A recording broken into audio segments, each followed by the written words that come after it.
ជំរាបសួរពុកម៉ែបងប្អូនអរគ្នាវីដេអូនេះកាខ្ញុំទៅដើរលេងនៅឯទីក្រុងបងប្អូនហើយកាខ្ញុំទៅហ្នឹងក៏ម្លងពេលរដូវស្លឹកឈើប្រែពណ៌ជ្រុះអញ្ចឹងណាតែឥឡូវនេះរដូវស្លឹកព្រើលហើយអ្នកធ្វើការក្នុងហៅស៊ឺដូចខ្ញុំពេលចេញទៅក្រៅម្ដងសប្បាយណាស់បងប្អូនអើយព្រោះអីយើងភាគច្រើនយើងនៅតែក្នុងកន្លែងធ្វើការអញ្ចឹងណាហើយទីក្រុងគេនឹងសុទ្ធតែភ្លើងពណ៌កន្លែងណាក៏មើលទៅភ្លើងពណ៌ស្រស់ស្អាតដែរជាពិសេសនៅកន្លែងលេងហ្គេមហ្នឹងហ្មងបងប្អូនគឺភ្លើងពណ៌គេសាហាវហ្មងចូលក្នុងហ្នឹងដល់ផ្កាឈូកហើយបើខ្ញុំមកដើរខ្ញុំចូលចិត្តមើលទៅដើមហ្នឹងទេគឺពណ៌ស្អាតមែនទែនពណ៌ឡើងលឿងល្អណាស់បងប្អូនហើយខ្ញុំមិនដឹងថាបងប្អូនណាខ្លះដូចខ្ញុំទេខ្ញុំចូលចិត្តថតរូបថតវីដេអូមែនទែនឲ្យតែបានចេញទៅក្រៅពេលដែលយើងថតរូបថតវីដេអូមកយើងទុកមើលពេលក្រោយមានអារម្មណ៍ថាសប្បាយចិត្តបងប្អូនពេលដែលយើងឲ្យទៅខ្មែរវិញឬយើងទៅណាយើងទៅណីយើងមានវីដេអូនឹងចាស់ទុកមើលពេលដែលយើងថតបានយើងកាត់ហើយយើងផុសក្នុង Facebook ផុសក្នុង YouTube ដល់ពេលក្រោយយើងចង់ទៅរកមើលអីគឺឃើញវីដេអូយើងនៅនឹងដដែលអញ្ចឹងបងប្អូនហើយបើនិយាយពីផ្ទុកក្នុងទូរស័ព្ទវិញគឺទុកអត់បានយូរទេ memory ទូរស័ព្ទយើងទូចមែនតើបើខ្ញុំអី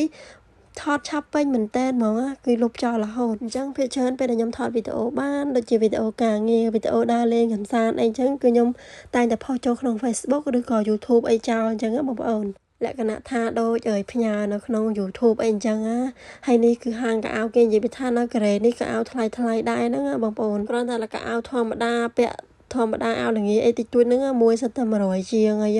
ហើយជីវភាពរស់នៅស្រុកគេនេះនៅស្រុកគេលយឆាយតែអត់កក់ក្ដៅដូចនៅស្រុកយើងទេរស់នៅប្រទេសគេនេះបងប្អូនខ្លួនទីពឹងខ្លួនយើងអត់អាចទៅទីពឹងអ្នកណាបានទេបើយើងអត់ចេះប្រឹងប្រែងយើងអត់ចេះតស៊ូរឿងមកខ្លួនឯងអត់មានអ្នកណាមកជួយយើងបានគ្រប់ពេលទេណាបងប្អូនអត់ពិសោធន៍ខ្ញុំមកធ្វើការនៅក្នុងប្រទេសកូរ៉េនេះ7-8ឆ្នាំហើយភាគច្រើនពេលដែលមានបញ្ហាមានទុក្ខអីគឺយើងខ្លួនឯងហ្នឹងហើយដែលជួយខ្លួនឯងមុនគេជាពិសេសពេលដែលខ្ញុំមកកូរ៉េដំបូងគឺកំសត់មែនតើបងប្អូនហើយធ្វើការយើងអត់សូវចេះស្ដាប់ភាសាហើយធ្វើការអត់សូវបានល្អពេលខ្លះតកែក៏គាត់ថាឲ្យគាត់ស្ដីនិយាយថាពីមុននោះគឺតកែស្ដីឲ្យខ្លាំងមែនតើតែម្លងពេលដែលយើងយល់ការងារចេះមកគឺ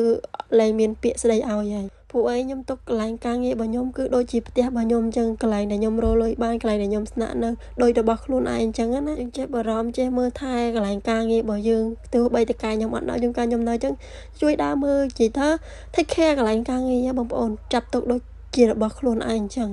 ហើយខ្ញុំក៏ធ្វើការអត់មានសម្ពាធអត់មានអីដែរបងប្អូនពីលក្ខណៈថាយើងឲ្យសុបាយអារម្មណ៍រីករាយអញ្ចឹងណាមិនមែនថាអត់ចេះកាត់ទុកទេកាត់ទុកដែរតែគាត់ថាយើងមិនចង់បង្ហាញអញ្ចឹងបងប្អូនពេលខ្លះដូចបងប្អូនឃើញខ្ញុំដើរសុបាយអញ្ចឹងពិតទៅពេលខ្លះក៏វាមានរឿងកាត់ទុកដែរណាមនុស្សយើងវាមិនសុបាយគ្រប់ពេលទេបងប្អូនពេលខ្លះទៅកញ្ញាញ់ខួរដែរណាបងប្អូនអរគ្នាតែអត់អីទេបងប្អូនជីវិតគឺជាការតស៊ូបើយើងនៅតែមានកម្លាំងចិត្តយើងនៅតែតស៊ូមានសង្ឃឹម